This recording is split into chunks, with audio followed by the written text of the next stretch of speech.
Good morning, CG. I'm Rosie Mitchell. And I'm Shelby Cannon, and we have your announcements for Friday, December 13th and this upcoming weekend. Today we have a video about finals, a video about holiday events downtown, a news magazine promo, a story about the truth of Santa Claus, and a video about holiday gifts between friends.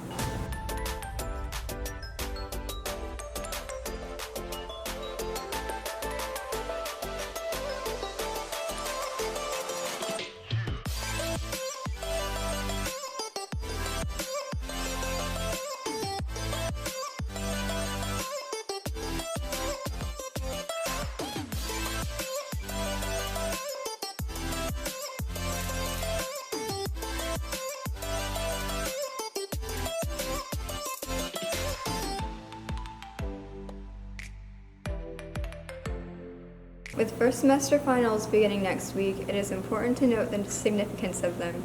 Every final is worth 20% of the semester grade, with each 9 weeks being 40%. Connor Roach and Zach Alexander bring us more information about this. Finals are 20% of the semester grade, which affects the preparation required and stress for students. They're a lot more stressful because it's everything you've learned all year built into one test instead of over one lesson. So you have to rememorize everything from the beginning of the year until now. For me, it's a lot more stressful because it's like 20% of your grade. Well, it's going to be a lot of your grade. There's going to be a very big portion, so it kind of puts more pressure on to do very well on it, so it can add to stress.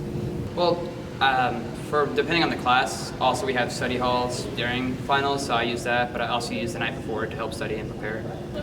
I take about a few hours just to go over like a bunch of different subjects. Even with this considered, they're still useful for teachers and schools. I think a final exam's used to determine what a student has learned over the course of, no pun intended, the course, or the duration of the semester in that course.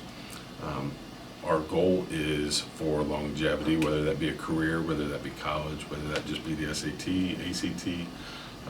We're trying to get kids to put things in their long-term memory. Many times students will crash study for an exam, pass it, and then will forget things rather than trying to put that into their long-term memory and actually learn it. So that is a way to measure what you've learned over the series of that course. Even students can understand why finals are in place. To show what you've learned overall throughout this first semester. Really just to kind of gather all the information you've learned throughout the year and just put it into one final test. With that being said, the 20% weight has garnered some contention.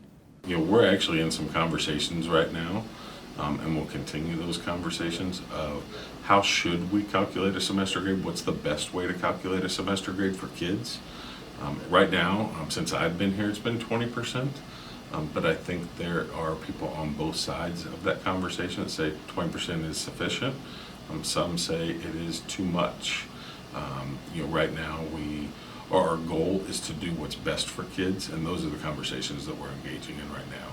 But what I will be one of the first to say, just because it's always been that way doesn't mean that we should keep it that way.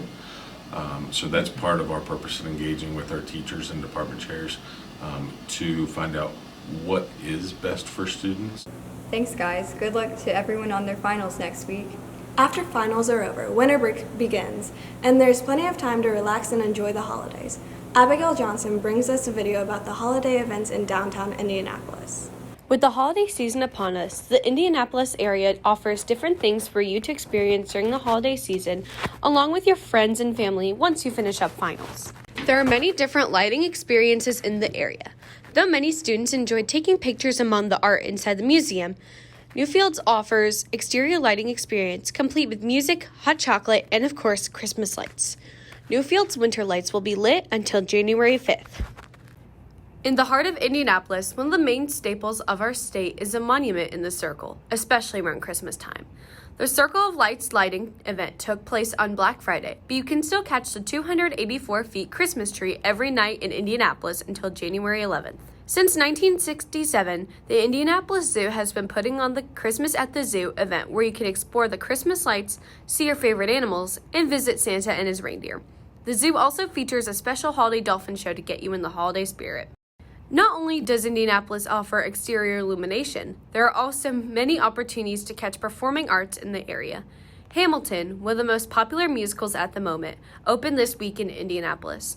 Though Hamilton is more of a show about the American Revolution rather than that of Christmas cheer, you can still enjoy a performance that has become a staple of our country. Finally, another chance to catch the arts in our area. The Indianapolis Symphony Orchestra's holiday tradition Yuletide is open until December 23rd. This show features Frankie Moreno hosting, as well as a cast of singers, dancers, and aerialists. Of course, Yuletide would not be complete without some of its staples, such as Tapping Santas and 'Twas the Night Before Christmas. Overall, these lighting experiences and performances are some of the perfect ways to get you in the holiday spirit this year. Thanks, Abigail. Next week, during finals study periods, our December news magazine is going to be delivered and distributed. Miley Grounds talked to the editors of the news mag to find out why students should make sure to grab a copy. The Trojan Year News magazine has been distributed at CG for 6 years, but this December edition differs from years past. I would say this one's really student-based, so a couple of our news mags in the past have been kind of community-based or like broad topics, but I think this one's really student and school-based. We have the referendum story that's going, and that's a big community issue that could have really affected students, but because it didn't, there was a lot of talk about it in the school, so we were covering that. Thanks, guys. Be sure to grab your news magazines next week. As kids, the answer to gifts under the tree was Santa Claus. For years, the magical man was the reason kids went to bed early and woke up so excited. However, as we grow up, we have learned the truth. Graham Canwit has a story about how many CG students discovered the truth about Santa. For children all around the world, Santa keeps the magic of Christmas alive. But what happens when the spirit of Christmas gets spoiled? We asked students and staff what happened when they were told Santa isn't real. Well, I found the bicycle that I asked Santa for Christmas in the garage. My parents knew what I'd asked Santa for, and there it was in all its glory. Did they make any attempt to hide it? No, but I did. I attempted to hide my newfound knowledge of Santa's non-existence. I was afraid that if they knew I knew, that Santa would stop showing up. Well, my mom decided to sit me and my little brother down after school one day and just tell us outright without really dancing around it. Hey, Santa's not real, Tooth Fairy is not real, everything that you thought was real isn't. I was in tears immediately. I was around 9 or 10 years old. Some students had remarkably similar experiences in finding out the truth about Santa. A kid on my bus, Aaron Seidel, kind of spoiled it. He would scream stuff like that. And at first, me and my friends were like, nah, this kid's lying. But I kind of came to realize that it really didn't make sense for myself. So between that and my own thought processes, I kind of just put it together.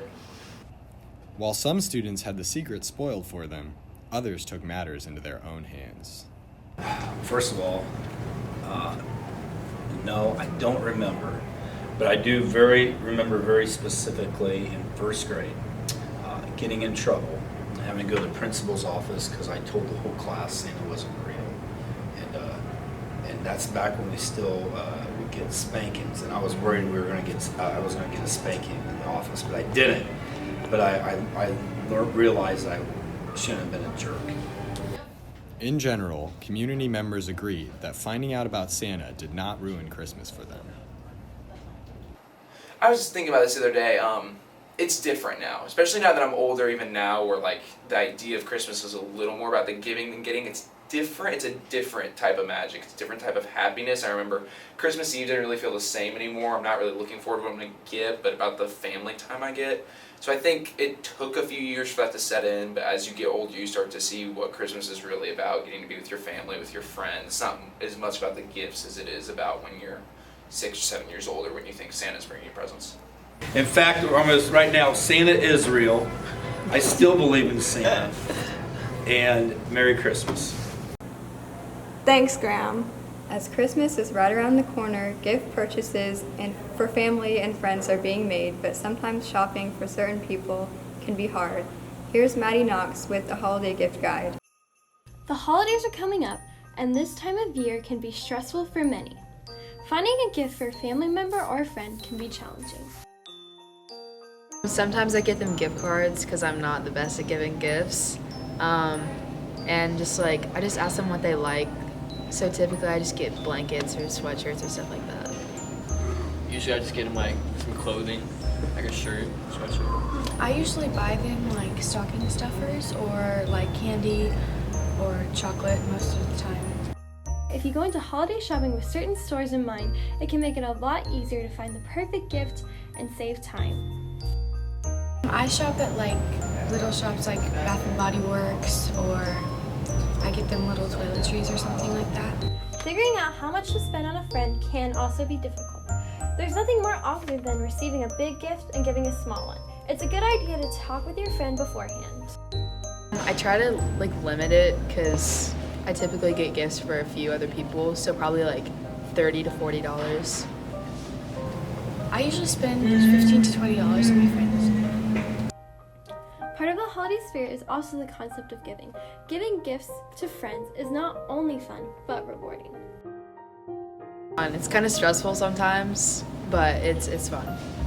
Yeah, I think it's fun because I know what they like, and then their reaction when I get it for them, when they get it, it's even better.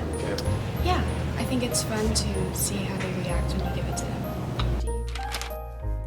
Good luck holiday shopping this year, and happy holidays, CG. Thanks, Maddie. Don't forget to buy your yearbook at jostensyearbooks.com. Yearbooks will be on sale until December 20th. It's the last time to buy them before the price goes up.